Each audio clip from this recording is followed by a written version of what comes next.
آپ کو یہ یاد رکھنا چاہیے کہ دنیا میں ہر ذمہ داری کے تقاضے ہیں اور وہ تقاضے پورے کرنے پڑتے ہیں۔ دنیا میں ٹھوکریں انہی کو لگتی ہیں کہ جو چلتے ہیں، جو پاؤں توڑ کر بیٹھ جاتے ہیں انہیں کبھی ٹھوکر نہیں لگتی۔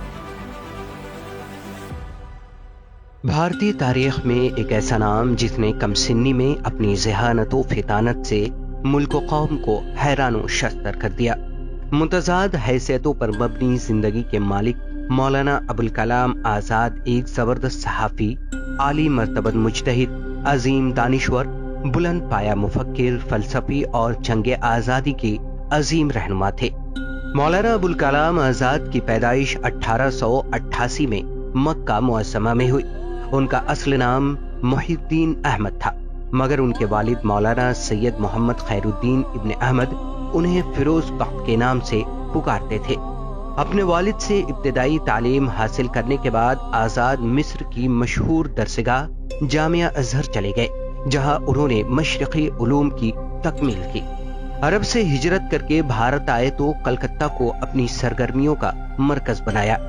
یہیں سے انہوں نے اپنی صحافتی اور سیاسی زندگی کا آغاز کیا۔ انہوں نے یہیں سے 15 برس کی عمر میں لسان الصدق جریدے کی ارادت کی اور سن 1912 میں 20 برس کی عمر میں الہلال کے نام سے ایک ہفتہ وار اخبار نکالا۔ یہ پہلا باتصویر سیاسی اخبار تھا۔ اس اخبار میں انگریزوں کی پالیسیوں کے خلاف مضامین شائع ہوتے تھے، جس پر انگریز حکومت نے پابندی لگا دی۔ اس کے بعد مولانا آزاد نے انگریز مخالف پالیسیوں پر دوسرا البلاغ اخبار جاری کیا۔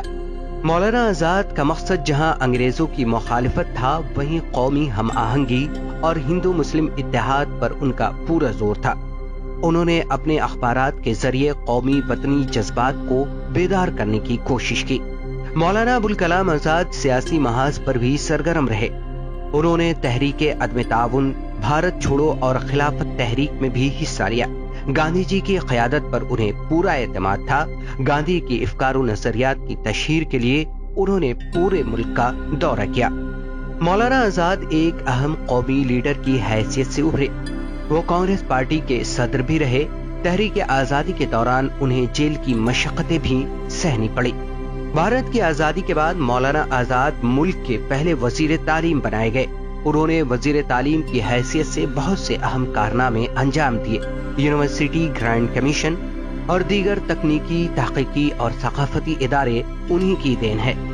مولانا آزاد صرف ایک سیاستدان نہیں بلکہ ایک صاحب طرز ادیب، بہترین صحافی اور مفسر بھی تھے۔ انہوں نے شاعری بھی کی، انشائیے بھی لکھے، سائنسی مضامین بھی تحریر کیے، علم و تحقیقی مقالات بھی لکھے، قرآن کی تفسیر بھی لکھی۔ غبار خاطر، تذکرہ، ترجمان القرآن ان کی اہم تصانیف ہیں۔ مولانا نے اپنی کتاب غبار خاطر قلعہ احمد نگر میں قید کے دوران تحریر کی تھی، جسے مالک رام جیسے محقق نے مرتب کیا اور ساہتیہ اکادمی نے اسے شائع کیا۔ مولانا آزاد اپنے عہد کے خداداد صلاحیتوں کے مالک شخص تھے، جس کا اعتراف پوری علمی دنیا کو ہے، اور اسی ذہانت، لیاقت اور مجموعی خدمات کے اعتراف میں انہیں بھارت رتن سے نوازا گیا تھا۔ مولانا آزاد کا انتقال 2 فروری 1958 کو ہوا۔ اردو بازار جامع مسجد دہلی کے احاطے میں ان کا مدفن واقع ہے۔